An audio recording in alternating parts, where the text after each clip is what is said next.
Now obviously we love Restomods, but the thing is they do tend to be the work of men and women in sheds. Welcome to Villa Kimera.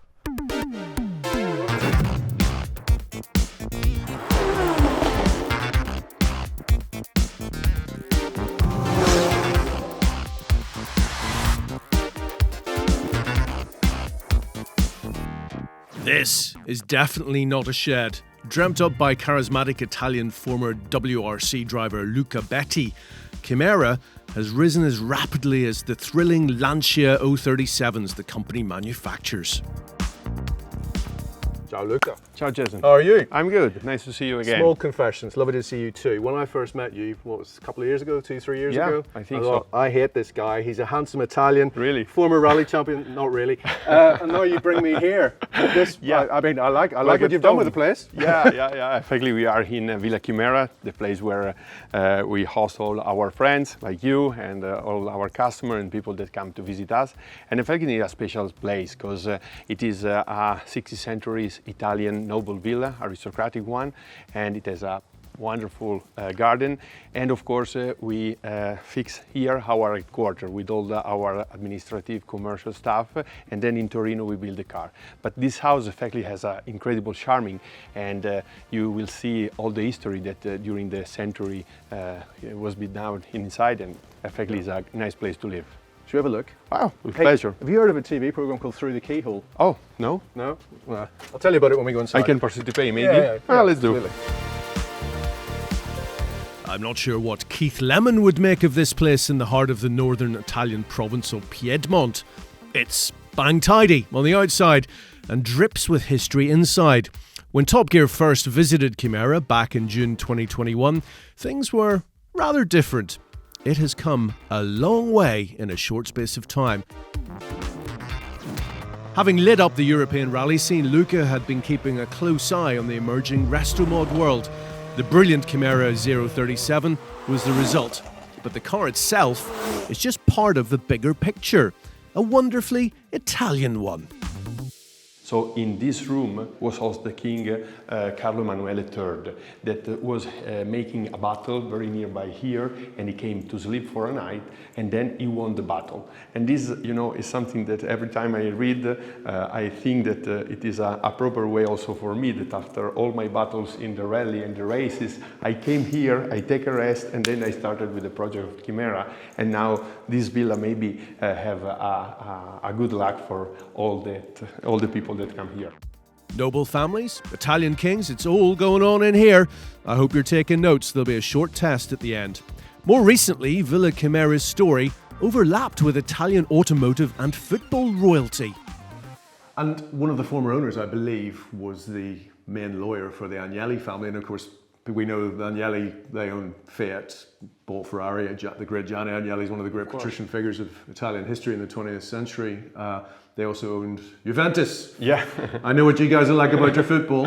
I'm a fan of Juventus. So I like them too, and I don't even like football that much. So in the Del Piero era in the 1990s, they came and they signed contracts on this desk? I don't know if it's really he signed here, but effectively the legend is that considering this house, this villa was owned by an important Italian lawyer, Avvocato Chiusano, that was the lawyer of the Avvocato Agnelli, so it's a very important person, and together they always come here because effectively the Avvocato Chiusano was the president of the Juventus, and they come together here, and they were in this football court looking the young players, and the legend say that some of the most important was Del Piero and the other good players. So I don't know if it's true or not, but it's a nice story to tell you that. Look, it's true. It's true. It's true. Let's see. Of course. This is Villa Kimera. We're picking it up.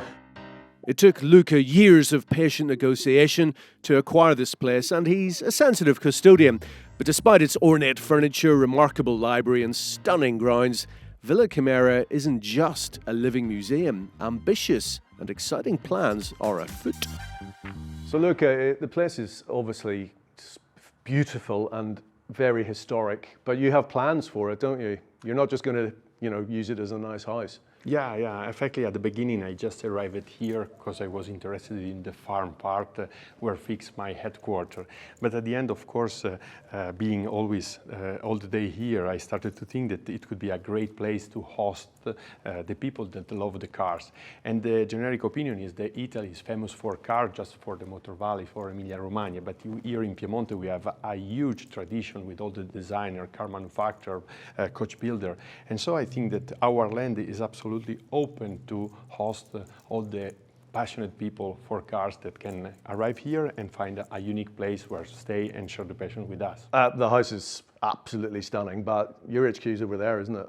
Yeah, exactly. We are just nearby here have our headquarters of Kimera Automobili. All right. Shall we go over and have a look? Of course. Are you okay with dog? Yeah, I love dogs, yeah. Big dog, yeah? How big? Yeah, German Shepherd. Okay. Lovely German Shepherd. Come on. Big dog.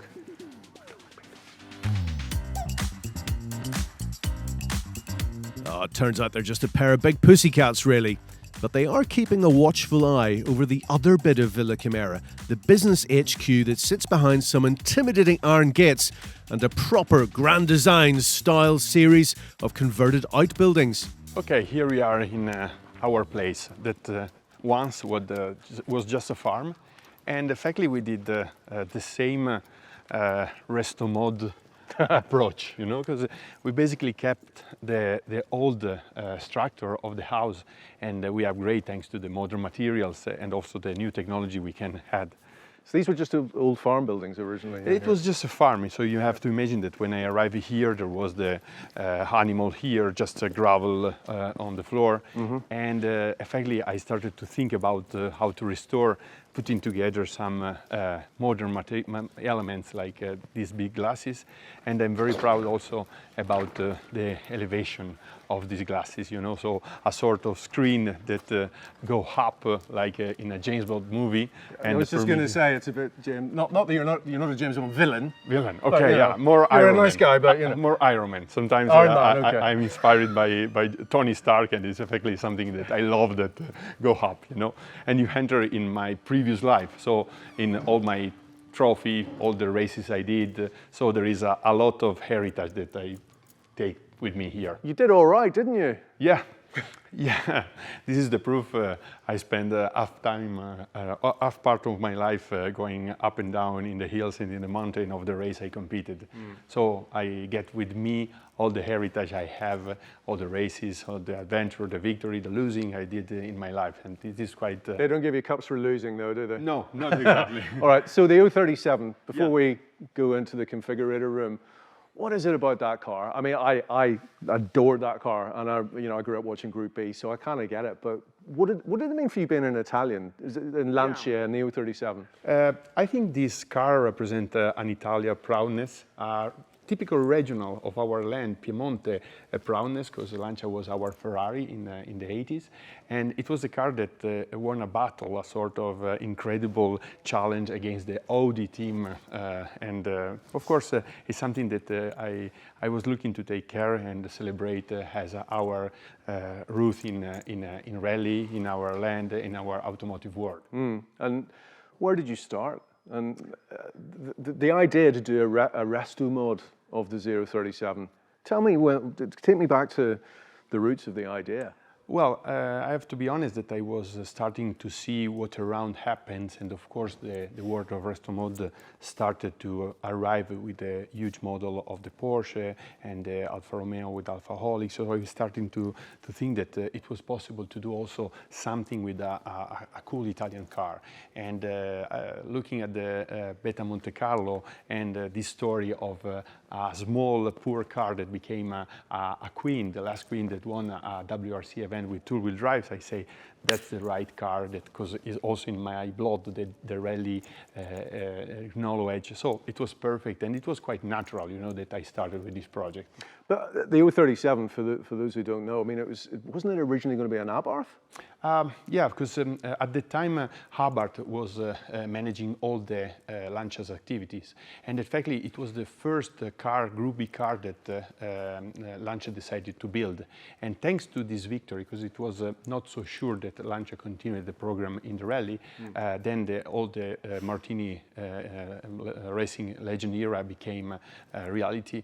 And so I love this car, I really love this Evo 37 that we did in honor to the 037. And at the very start, I remember I visited one of the very early premises back in, I think, 2020. 21, yes, Yeah. at the very early time. Pretty early on. Yeah. And so the car uses a bit of the wonderful Beta Monte Carlo. Yeah. So the front section, is that correct? Yeah, we do the same thing that was done by Lancia in the 80s. So the process, the approach is completely the same. So we cut the front and the back of the car, and we keep the central shell of the Beta Monte Carlo. And on it, we build all the tube frame chassis that give torsion correct and very good performance to the car. What are these then, Luca? Are these Clad's cars? Yeah, and if you can see, every car has a name. This is Esmeralda, Luisa, Victoria.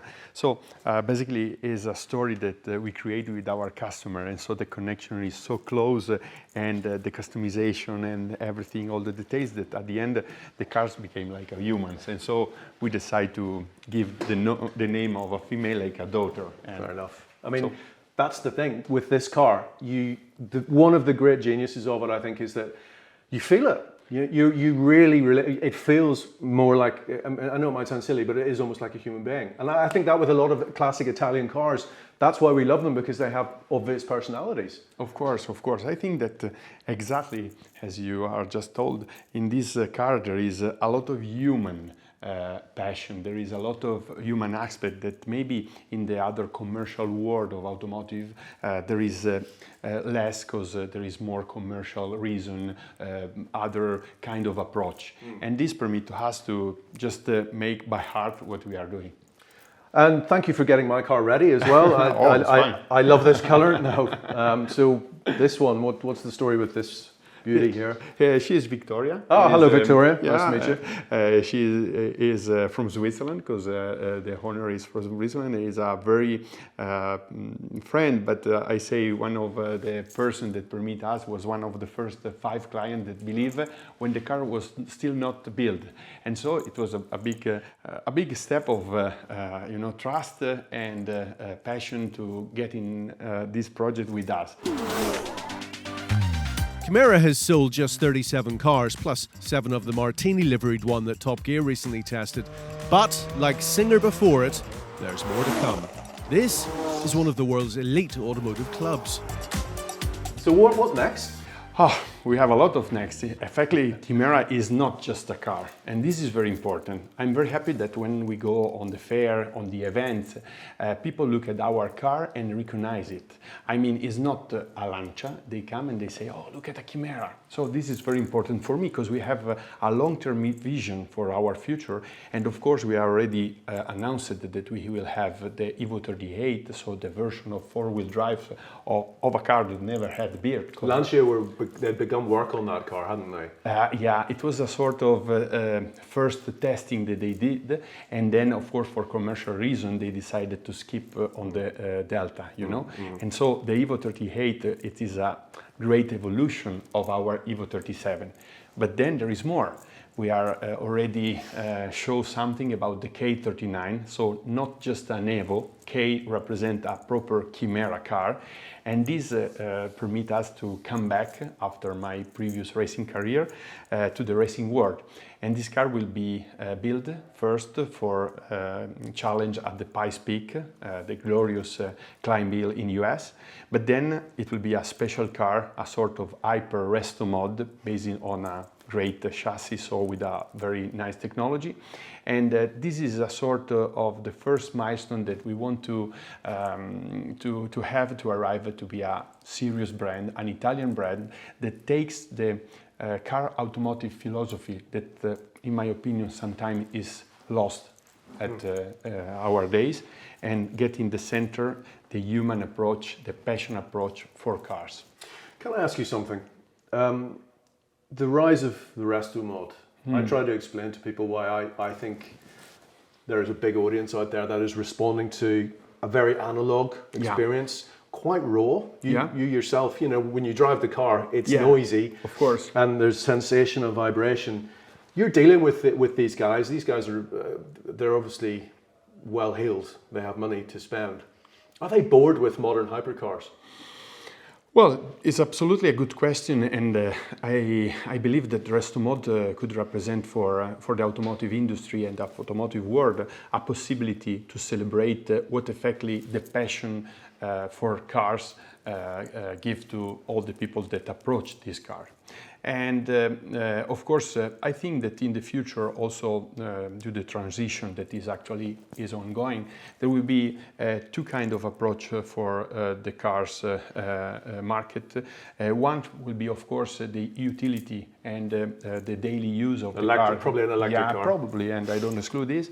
And the other one will be the passionate. So I think that now the Restomod permit to the people to have something that touch again, not influenced by the new technology, but something that could represent an art of the humans that is getting in an automotive vehicle. Yeah. No. Luca, it's been great seeing you again. And you know, as you remember, when I saw you, when it was back over near Turin, I remember. And the facility was quite small. We were at the beginning. You were at the very beginning, so thank you for bringing me to this wonderful place. Thank you to you. It was absolutely a pleasure. Can I come back and stay when you've, you know? You have to watch the dog if you will.